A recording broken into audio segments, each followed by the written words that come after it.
오늘 함께 묵상할 말씀은 사무엘하 22장 1절부터 20절까지입니다. 고대 근동사회에서 반석은 신의 캐릭터를 나타낼 때 사용되었던 물체 중에 하나입니다. 우리가 잘 알고 있듯이 반석이라는 것은 단단하고 변하지가 않습니다. 그리고 암석이 많은 지역에서는 적으로부터 자신을 보호할 수 있는 장소가 되기도 합니다. 오늘 본문 가운데서 가장 눈에 띄는 표현이라고 하면 아마 반석이라고 할 것입니다. 그리고 가장 눈에 띄는 하나님의 캐릭터라고 하면은 구원자라는 것입니다. 그리고 다윗의 표현과 같이 하나님은 그의 인생 가운데서 그의 피할 바위가 되셨으며 그의 방패가 되셨으며 그의 반석이 되셨습니다.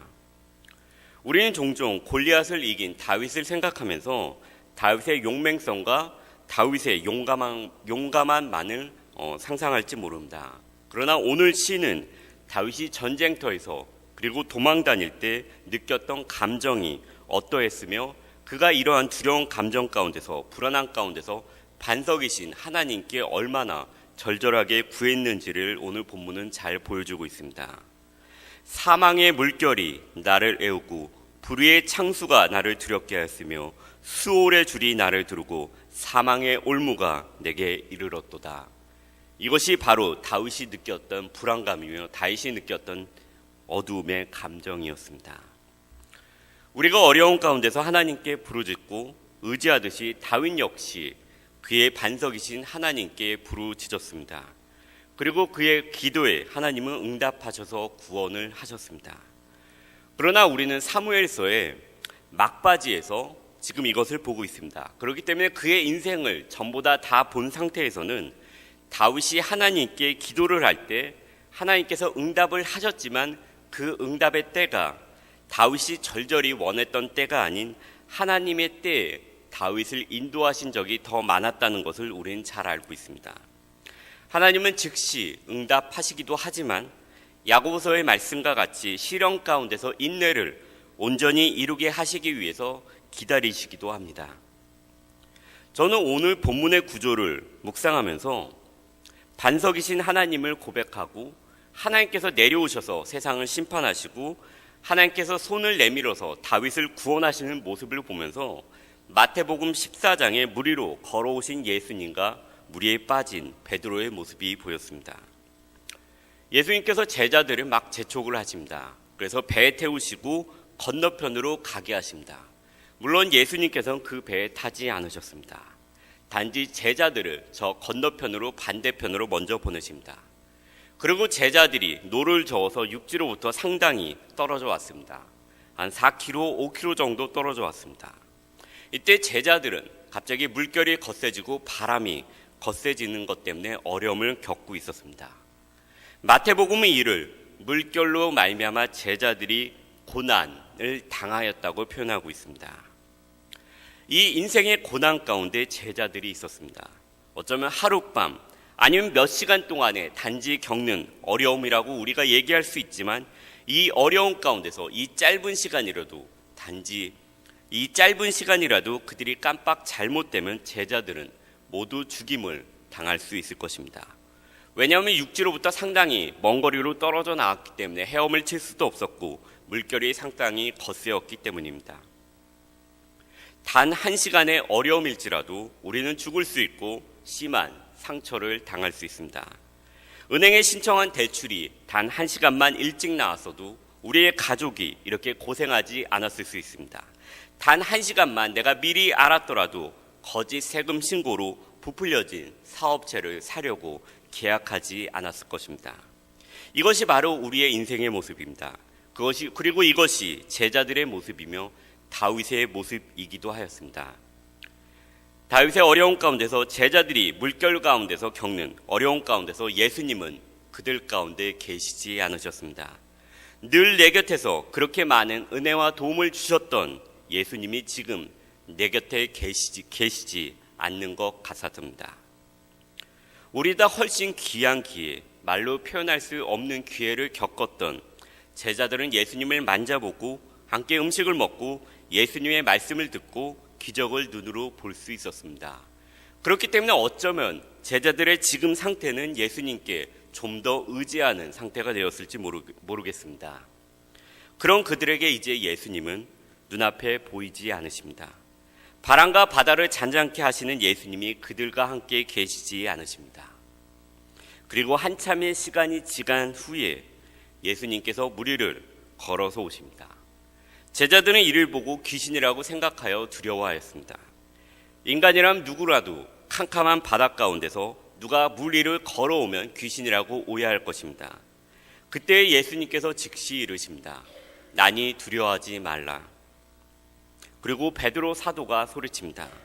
주여, 만일 주님이시거든 나를 명하사 물 위로 건너오게 하소서. 그리고 예수님의 오라 하시는 말씀에 베드로 사도가 배에서 내려서 물 위로 걸어서 예수님께 걸어갑니다. 그러나 몰아치는 바람 가운데서 베드로 사도는 두려움을 느끼고 물 위에 빠져갑니다. 이에 예수님께서 손을 잡아주시는데 그냥 잡으시는 것이 아니라 즉시 잡아주십니다. 물론 우리가 생각하는 가장 이상적인 것은 아예 이런 고난이 우리에게 닥치지 않거나 고난의 때에 예수님께서 즉각 바로 옆에서 구원해 주시는 것일 것입니다. 그러나 우리는 종종 하나님께서 우리를 먼저 배에 타게 하시고 건너편으로 가게 하는 그것을 경험할 때가 많이 있습니다. 우리는 보통 베드로의 믿음 없음에만 초점을 맞추어서 마태복음 14장의 본문을 묵상합니다. 저도 주로 그랬습니다. 그러나 오늘 시편의 오늘 사무엘하의 오늘 본문을 묵상하면서 마태복음의 이 부분이 예수님의 구원하심과 고난 가운데서 우리의 인내에 대해서 말씀하시고 있는 것이 아닌가라는 생각이 들었습니다. 오늘 본문의 17절과 18절에 보면은 이런 생각을 강하게 하게 합니다. 물에 빠진 베드로 사도에게 손을 내밀어 구원하신 예수님을 생각나게 합니다. 제가 17절을 읽도록 하겠습니다. 그가 위에서 손을 내미사 나를 붙드시며 많은 물에서 나를 건져내셨도다. 물론 베드로와 다윗의 차이는 분명히 있습니다. 다윗은 그의 위험 가운데서도 하나님을 믿는 그 신실한 가운데, 하나님을 믿는 그 경외한 가운데 사울 왕을, 자신의 적을 죽이지 않았습니다. 베드로는 물 위에 걸었지만 빠진 후에 믿음이 적은 자여 왜 의심하였느냐라는 예수님의 말씀을 들었습니다. 그러나 두 사람이 어려운 가운데 가졌던 믿음의 분량의 차이는 달랐을지라도 한 가지 공통된 점이 있습니다. 그것은 바로 그들이 구원을 받았다라는 것입니다. 그리고 우리가 잊지 말아야 하는 것이 있습니다. 그것은 바로 물결이 거센 파도와 예수님의 기도하시는 모습이 같은 시각 안에서 보여져야 한다는 것입니다.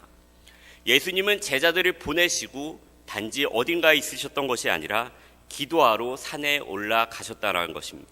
산에 올라가셨다라는 것입니다. 우린 여기서 물어볼 것이 있습니다.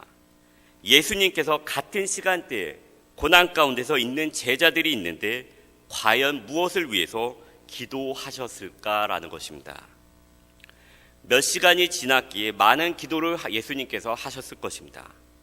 그러나 저는 아마도 고난 가운데서 제자들의 온전한 인내를 위해서도 분명히 기도하셨을 것이라고 생각이 듭니다. 다윗에게 여호와 하나님은 그의 구원이시며 반석이셨습니다. 예수님은 베드로의 믿음의 고백 위에 교회를 세우시겠다고 하시면서 시몬을 베드로, 피터라는 뜻의 반석이라고 부르십니다. 즉 이 말씀은 예수님을 주님으로 고백하는 그 고백과 믿음으로 말미암아 모든 믿는 자에게 예수님께서 피할 바위와 반석이 되시겠다는 말씀이십니다. 다윗에게 반석이시며 구원자가 되셨던 예수님은 오늘 예수님을 주는 그리스도시요 살아계신 하나님의 아들이십니다라고 믿는 우리에게 동일하게 반석이 되시며 구원자가 되실 것입니다. 나를 위해서 산에서 기도하시며 어려운 가운데서 고난 가운데서 구원하시는 예수님을 믿고 담대히 믿음의 인내를 온전히 이름으로 인해서 다윗과 같이 하나님을 찬송하는 아름다운 시를 우리의 일상생활 가운데서 늘 부르며 지을 수 있는 저와 우리 모두가 되었으면 좋겠습니다.